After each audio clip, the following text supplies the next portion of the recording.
ಎಲ್ರಿಗೂ ನಮಸ್ಕಾರ ರೀ. ಎಲ್ಲರೂ ಚೆನ್ನಾಗಿದ್ದೀರ ಅನ್ಕೊಂಡಿದ್ದೀನಿ. ನಾನು ತುಂಬ ಚೆನ್ನಾಗಿದ್ದೀನಿ. ನೋಡಿದ್ರೇ ನಿಮ್ಗೆ ಐಡಿಯಾ ಬರ್ತಾ ಇದೆ, ಇವ್ರೇನಪ್ಪ ಟೀ ಮಾಡ್ತಾ ಇದ್ದೀರಿ ಬಿಡಿ ಅಂದ್ಕೊಂಡಿದ್ದೀರಾ. ಖಂಡಿತ ಇಲ್ಲ ರೀ.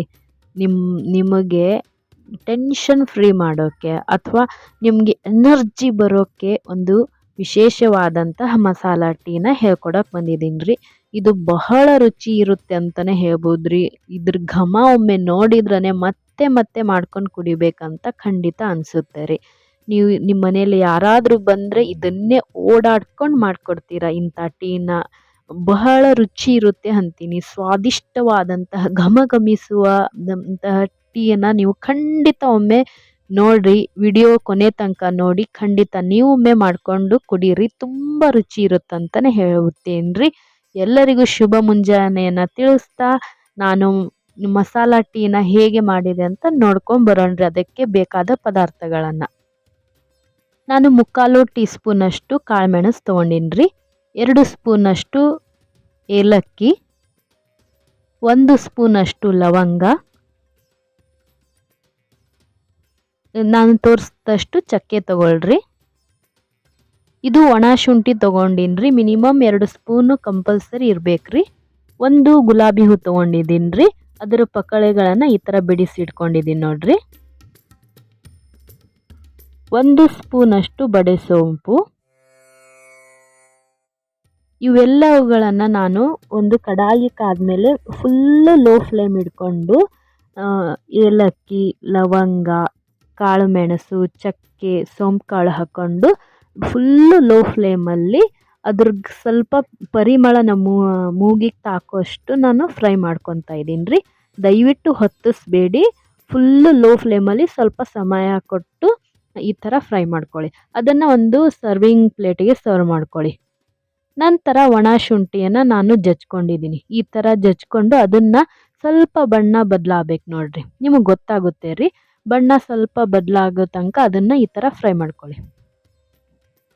ಅದನ್ನು ಅದೇ ಪ್ಲೇಟಿಗೆ ಹಾಕ್ಕೊಳ್ಳಿ.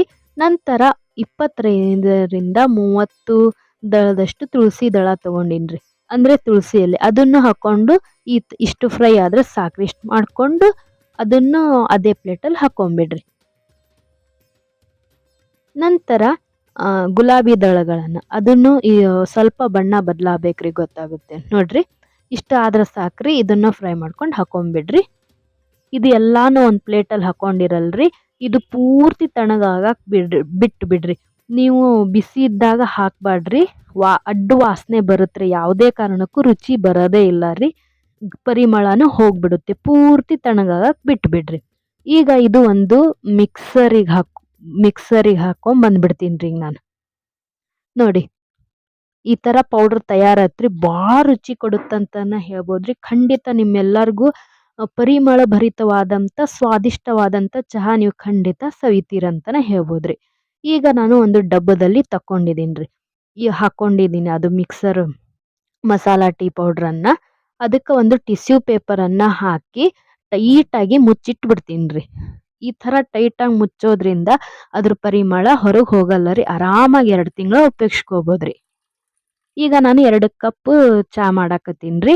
ಒಂದು ಪಾತ್ರೆ ಕಾಯಕ್ಕಿಟ್ಟಿನಿ, ಅದಕ್ಕೆ 1 ಕಪ್ ನೀರು ಹಾಕೊಂಡೀನಿ ರೀ.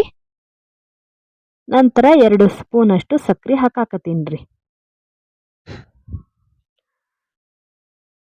2 ಸ್ಪೂನಷ್ಟು ಟೀ ಪೌಡರ್ ಅಂದರೆ ಚಹಾ ಪುಡಿ ಹಾಕ್ರಿ. 2 ಕಪ್ ಚಹಾ ಮಾಡಾಕತ್ತೀನಿ ನಾನು. ಅದು ಕುದಿಯಾಕೆ ಬಿಟ್ಬಿಟ್ಟಿನಿ ರೀ. ಈ ಥರ ಕೊತ ಕುದಿಯಾಕೆ ಬಿಟ್ಬಿಟ್ಟಿನಿ ರೀ. ಯಾವುದೇ ಕಾರಣಕ್ಕೂ ನೀವು ತಯಾರಿಸಿಕೊಂಡಂತಹ ಮಸಾಲ ಟೀ ಪೌಡ್ರನ್ನು ಮುಂಚೆ ಆ್ಯಡ್ ಮಾಡಬಾರ್ದ್ರಿ. ಮಾಡಿದ್ರೆ ಅದ್ರ ಪರಿಮಳ ಹೋಗ್ಬಿಡುತ್ತೆ ರೀ. ನಾ ಹೇಳ್ತೀನಿ ರೀ ಯಾವಾಗ ಹಾಕ್ಬೇಕಂತ. ಹಾಲು ಹಾಕಿದ್ರಿ, 1 ಕಪ್ ನೀರು 1 ಕಪ್ ಹಾಲು ಹಾಕಿ ಅದು ಕುದಿ ಬರ್ತಿರ್ತದೆ ನೋಡ್ರಿ. ಚಹಾ ತಯಾರಾಗಿ ಕುದಿ ಬರ್ತಿರ್ತಲ್ಲ, ಅವಾಗ ನಾವು 1/4 ಟೀ ಸ್ಪೂನಷ್ಟು ತಯಾರಿಸಿಕೊಂಡಂತಹ ಮಸಾಲ ಟೀ ಪೌಡ್ರನ್ನು ಹಾಕಣ್ರಿ. ತಯಾರಿಸಿಕೊಂಡಂತಹ 1/4 ಟೀ ಸ್ಪೂನಷ್ಟು ಮಸಾಲ ಟೀ ಪೌಡ್ರ್ ಹಾಕ್ಕೊಂಡು ಚೆನ್ನಾಗಿ ಮಿಕ್ಸ್ ಮಾಡಿ ಒಂದು ಕುದಿ ಬರಲಿ ರೀ, ಸಾಕು. ನೋಡ್ರಿ ಒಂದು ಕುದಿ ಬಂತಲ್ರಿ, ಈಗ ಆಫ್ ಮಾಡಿಬಿಡ್ರಿ. ಆಫ್ ಮಾಡಿಬಿಟ್ಟು ನೀವು ಕುಡಿಯುವ ಕಪ್ಪಿಗ ಸರ್ವ್ ಮಾಡ್ಕೊಂಡ್ಬಿಟ್ಟು ಬೆಳಿಗ್ಗೆ ಸವಿತಾ ಇದ್ರೆ ಅಥವಾ ಯಾರಾದ್ರೂ ಬಂದಾಗ ಕೊಟ್ರಿ ಅಥವಾ ನಿಮ್ಮ ಮೈಂಡ್ ಅಥವಾ ಡಿಪ್ರೆಸ್ ಆದಾಗ ಅಥವಾ ಏನೋ ಬೇಜಾರಾದಾಗ ಒಂದ್ಸತ ಸವದ್ ಬಿಡ್ರಿ, ಆಹಾ ಅಂತೀರಿ. ಯಾರಿಗ್ ತಾನೇ ಇಷ್ಟ ಆಗಲ್ಲ ರೀ ನಮ್ಮ ಉತ್ತರ ಕರ್ನಾಟಕ ಮಂದಿಗ ಟೀ ಅಂದ್ರೆ. ಧನ್ಯವಾದಗಳು.